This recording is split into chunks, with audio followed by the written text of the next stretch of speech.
Q.20 Throughout history, economic and social inequalities have at times led people to revolt against their governments.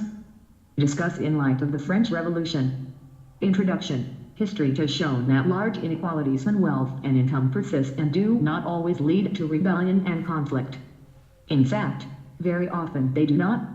Thus, the question of how inequality relates to conflict remains.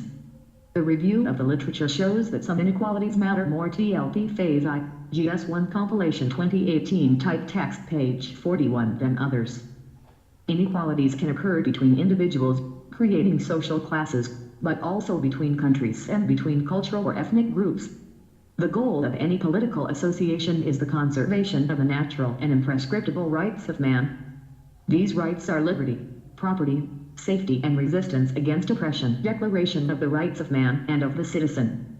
According to Montesquieu's spirit of the laws, the only way to maintain an extremely equal or unequal state is via despotism.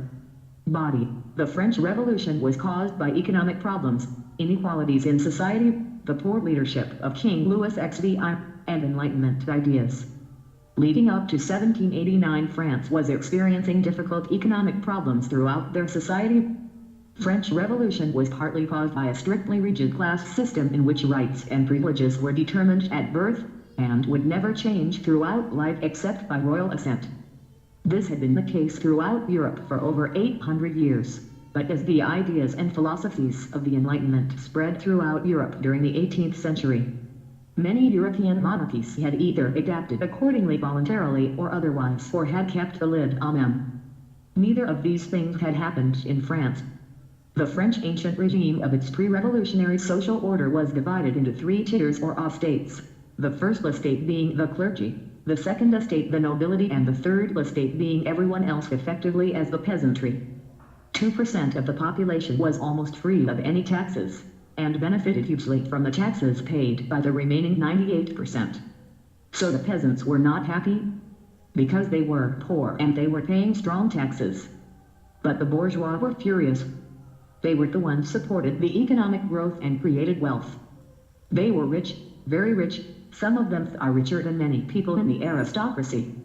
King Louis XVI and the French nobility conflicted on how to increase revenue because France had an unequal tax system. The nobility and clergy, wealthiest of French society, were exempt from taxation. Most of the government's income came from the working merchant class and peasant class. The nobility was unwilling to change their taxation status, leading the French government into bankruptcy. Effects of the French Revolution, TLP Phase I, GS1 Compilation 2018 Type Text page 42. The French Revolution had a major impact on Europe and the New World. Historians widely regard the Revolution as one of the most important events in human history. The French Revolution had many lasting results. It unified and increased the power of the national state. It increased the feeling of French nationalism, and it set a precedent for a democratic French government. It paved way to different types of revolutions, and also it has influenced the world to vote for democracy and good governance. Indian constitution has been influenced by French Revolution ideas, and it has been cherished and included some of the key terms like democracy, fraternity, equality, etc. Conclusion: that the French Revolution, contrary to the popular belief, was not a revolution for liberty, equality, fraternity, against the monarchy, for the democracy and the republic. It was a bourgeois revolution, against the aristocracy.